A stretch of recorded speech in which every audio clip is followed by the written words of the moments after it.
Hi everyone, welcome to today's video. Today I'm going to be doing a video all about the phone interview for the Disney College program. If you don't know me, my name is Belle and I am currently on my Disney College program and I make a lot of Disney College program content. So at the time that I'm filming this, Disney College program applications actually open in a few weeks. They open, I believe, at the end of August, if not the beginning of September. And that application will be opening for spring of 2026. So the arrival dates for those will be starting in January of 2026. My credentials are I've been accepted into the Disney College program 2 times, and both times I have gotten my dream role. So today I have a list of every single question I was asked during my phone interview.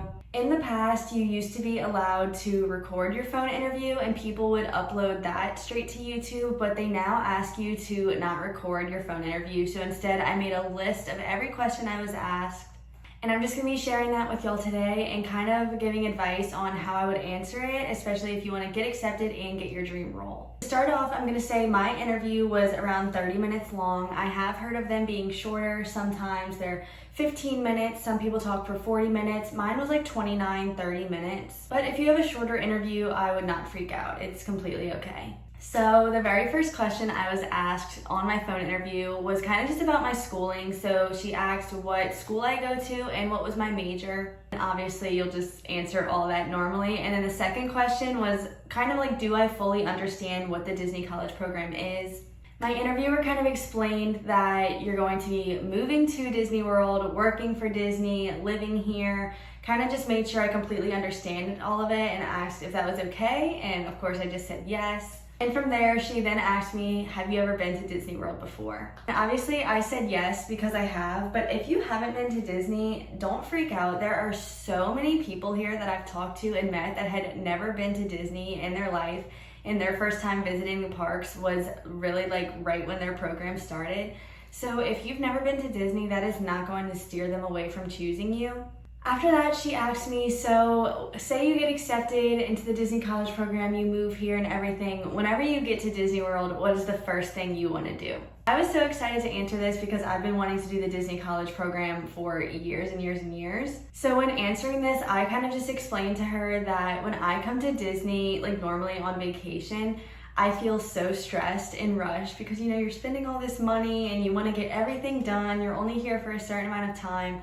So I explained to her that when I come for the Disney College program, I'm really excited to do more of like the slow things that I wouldn't normally make time for on vacation. I gave examples like going to the resorts, just walking around, grabbing a coffee, maybe trying a new food spot that isn't our like go-to place when we come here. Those are things that I was really excited to do when coming here because normally I don't find time to do them when coming. And I've been doing all of those things on my Disney College program, which is so exciting, but that's just kind of how I answered that. The next question she asked me was, if I do the Disney College program, how do I see this affecting my future career? Now, you'll obviously want to answer this as it pertains to you. For me, I told her when I was interviewing that I could see it going 2 ways. Part of me thinks that if I move here, I'll want to stay with Disney forever and further my career with the company, whether that be just moving up or doing content creation, whatever it is. But even if not, working for Disney always looks good on a resume. And most of my job experience in the past and school experience has to do with kids, so working with Disney goes along with that perfectly. But also, this is a good time where if there's a specific role that you're really wanting that matches with your future, you can kind of incorporate that here. For example, I know a lot of people might want like children's activities if they're like an early childhood education major. This is a good time where you can kind of tie that in. It never hurts to start bringing up roles within your questions to really show the interviewer like what you're looking for and what you think you're good at. The next few questions I got were kind of just about roommates because when you move here, if you're living at Flamingo, of course, you live with several roommates. So the first question was just, have you ever lived with a roommate? And I had lived with roommates all through college. Then she proceeded to ask me, so if you were to ever get into a conflict with a roommate, how would you handle that situation? This is something really important to think about because when you do move here, if you're living at Flamingo, you have 3 roommates and they can be from all over the world. They might not all be your cup of tea. You're only linking with one of them. And conflicts do happen, but I just kind of explained to her that I'm big on communication. I don't even believe that things should escalate to a conflict, that if you just communicate well, be kind, that everything should be okay. But then I just kind of told her if for some crazy reason things did escalate to a conflict, I'm not an extremely confrontational person. I believe in putting respect and kindness first. And obviously, if things get really out of hand, you can go talk to Flamingo, but I kind of just gave my best answer. From there, she explained to me that you don't find out what your role is until 4 weeks before you move into your Disney College program, which I know can be scary for a lot of people. She kind of just said, you could be placed at any single role across the Walt Disney World Company, whether it's housekeeping, quick service, attractions, merch, all of them. Are you okay with doing any one of those roles?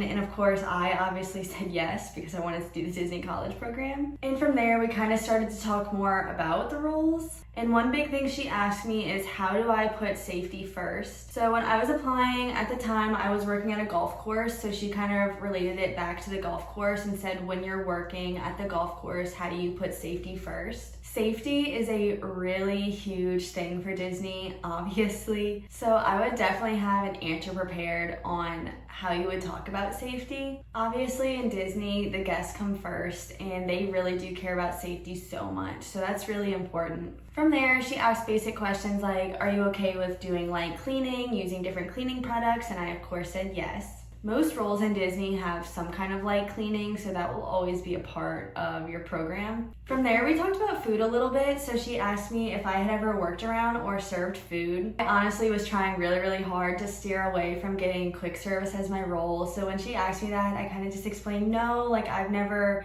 really served food myself or worked hands-on with food. If it came down to it, I would of course be okay with learning it and adapting to it, but it's just not where I see myself excelling with the company. In my interview, she also asked me, Florida is very hot. Are you okay with working a job where you might be standing outside for hours, no air conditioning? That one's also pretty important because some of the roles are inside, but a lot of them are not. So working outside is a huge possibility for doing the Disney College program. When I had applied for the program, I had just gotten back from working at a summer camp for a month in Arkansas where we had no AC, even in our cabins while we were sleeping. So I kind of brought that up as a way to prove to her that was completely okay with me. I'm also from New Orleans, Louisiana, so I'm used to the heat. Now I can't lie, it is very hot here, extremely hot.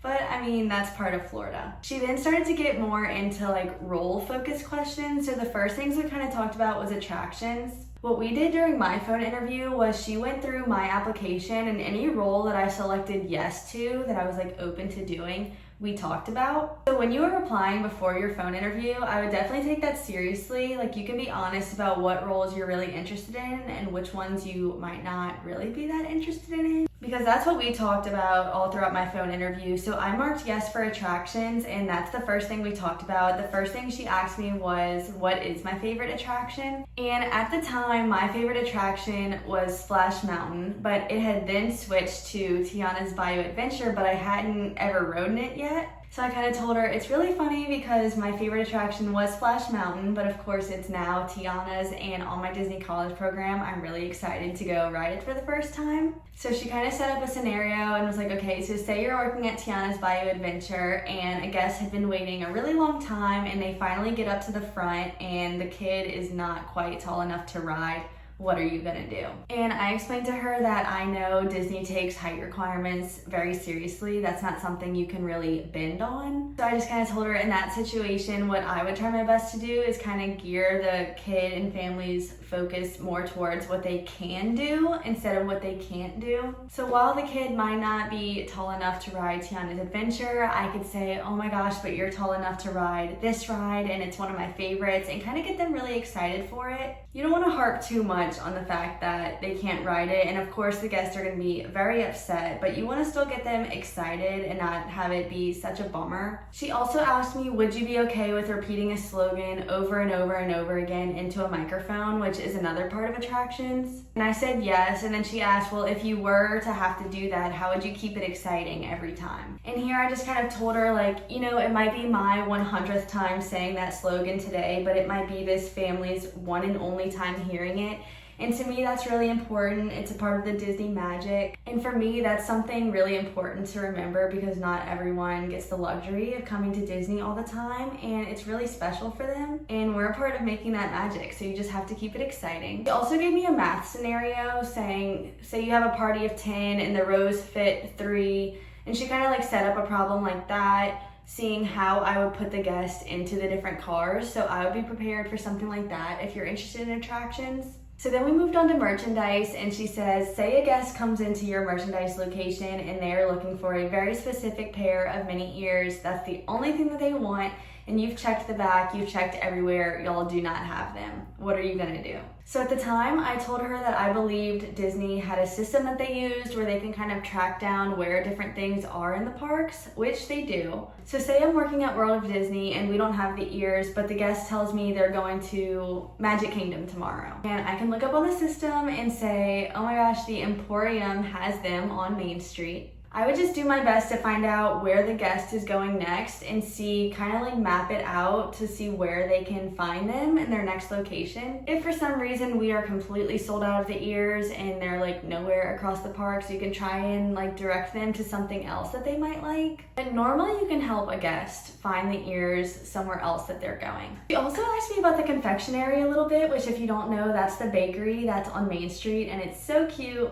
She asked me if I would be comfortable working there and handling treats, and I said yes. And then she also asked me if I would be comfortable working in quick service, which I was very prepared for this answer because like I said a few minutes ago, I really did not want to work in quick service. But you also don't want to completely deny a job and come across as rude or like not a hard worker. So I kind of just explained like, of course I'm open to doing anything for the company. It is always an honor, but I do think that I would be better suited somewhere else. I just kind of nicely explained that I have a lot of experience in other places, and I think there's a lot of places that I would excel at better than I would at quick service. And that quick service just doesn't really align with things that I've done in the past, things that I've studied, where I think I'm going with my future. Again, I did make it a point to say that I'm open to learning anything and doing anything, but I was just honest and said that I do see myself fitting into other places better. Then we kind of briefly just went over a few other roles. So she asked me about Bell Services, which is something that I marked yes to on my application. She said, say you're working Bell Services and you're currently helping a guest check in, but your manager is also calling for you over the radio, all while the phone is ringing. How are you gonna handle such a stressful situation? And the way that I answered this was I kind of just said, in my experience, the guest always comes first. So if I'm already dealing with helping a guest,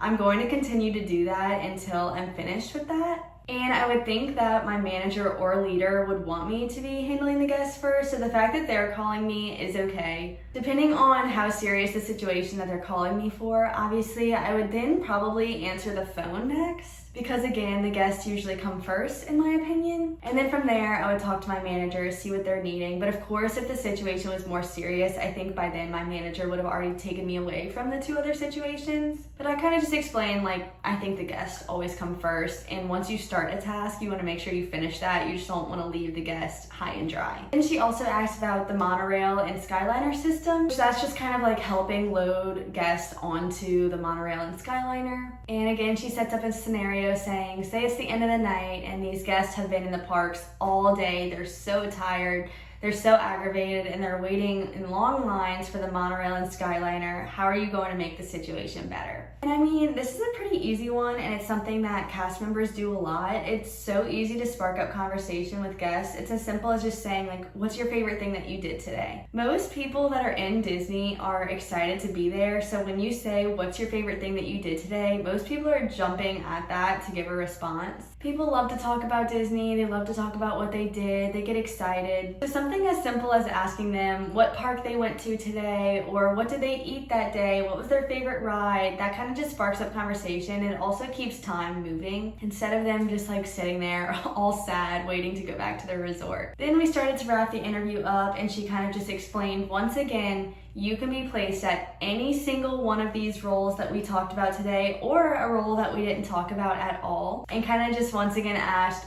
is that something you're okay with? You're not going to know your role until 4 weeks before you come, and it could be absolutely anything.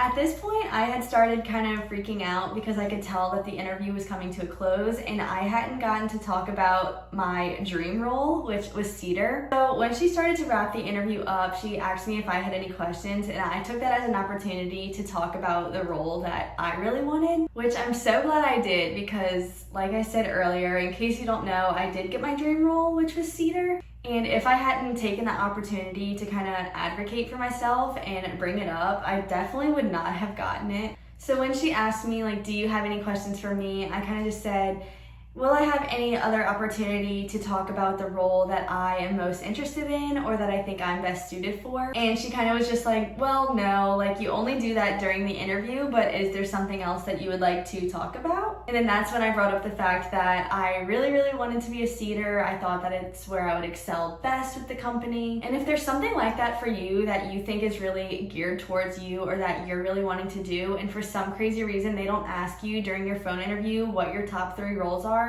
you are more than welcome to bring it up on your own. I think the big key for me getting my dream role was the confidence that I had when speaking about it. If you're going to bring up the role that you really want to be confident that you know all about the role and that you maybe have experience in it and that you kind of really can sell yourself on why you would be perfect for that role. I had previous experience as a Cedar, so I brought that up. But even if a certain role relates to your major of study, you can talk about that. But that's one big thing I will say is just don't be afraid to bring up the things that you really want to talk about, or even if you just have questions. I'm so glad that I did that because if I hadn't, I don't know what role I would have gotten, but I do know that it wouldn't have been my dream role, so I'm just really happy about that. From there, she kind of just explained the timeline to me a little bit. She said it could be a few days before I either get my acceptance or like rejection letter. And once you get the acceptance email, she told me you then have 7 days to accept the offer. If not, you will automatically be like deleted from the system. So after she explained the timeline a little bit and made sure I fully understood everything and didn't have any other questions, that was pretty much the end of my interview. I will say I do have another Disney College Program phone interview email at the very bottom of my channel. It's my first video ever. In that one, I probably go a little bit more depth in answers than I did today, but I just wanted to do another updated video since I know applications are opening soon. The main thing I will say for your interview is just have a lot of confidence in yourself, really sell yourself to your interviewer, and I think it'll speak volumes. And also, not all interviews are the same, so I know there's all kinds of Disney College Program interview YouTube videos out there that can help you with all of the questions. And be prepared, if you haven't been watching these videos for years like I have, it can maybe be a little bit scary. But just do some research, you can talk to some people, and if you have any questions, feel free to leave them in the comments down below and I'll try and get back with you. But for now, that is pretty much the end of my Disney College Program phone interview. Sometime soon, I do plan on doing a DCP Q&A, so if you have any questions for that, feel free to leave those in the comments as well. And as always, if you want more Disney College Program content, make sure to like, subscribe, follow me on here, TikTok, Instagram. I post everywhere constantly. And I'm wishing y'all all the best on your application process, and thank you so much for watching. I will see y'all in the next video. Bye.